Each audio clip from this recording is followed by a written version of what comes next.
అనంతపురం జిల్లా గుత్తి వద్ద రాయలసీమ ఎక్స్ప్రెస్ లో దోపిడీ దొంగలు చొరబడి చోరీకి పాల్పడ్డారు. మరింత సమాచారాన్ని మా ప్రతినిధి లక్ష్మీప్రసాద్ అడిగి తెలుసుకుందాం. లక్ష్మీప్రసాద్, రాయలసీమ ఎక్స్ప్రెస్ లో దోపిడీ అసలు ఎలా జరిగింది? ప్రయాణికులకు ఎలాంటి నష్టం జరిగింది?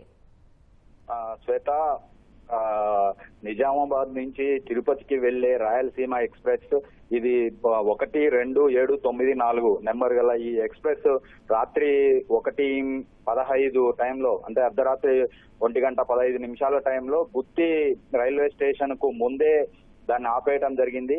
అంటే అటువైపు నుంచి ఎదురుగా ఈ అమరావతి ఎక్స్ప్రెస్ వస్తుండటంతో దానికి లైన్ క్లియర్ చేయడం కోసము ఈ రాయలసీమ ఎక్స్ప్రెస్ ను గుత్తి స్టేషన్ కు కొద్దిగా ముందుగానే గుత్తి శివార్లలోనే ఆపేయడం జరిగింది.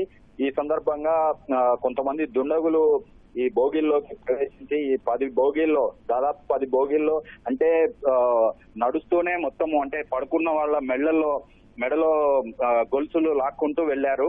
ఈ విధంగా అంటే మొత్తము 10 బోగిల్లో ఈ దోపిడీ జరిగినట్లు సమాచారం. మొత్తం మీద 5 మంది దుండగులు ఈ బోగిల్లో ఎక్కినట్లు అంటే ప్రత్యక్ష సాక్షులుగా ఉన్న కొంతమంది ప్రయాణికులు చెప్తున్నారు.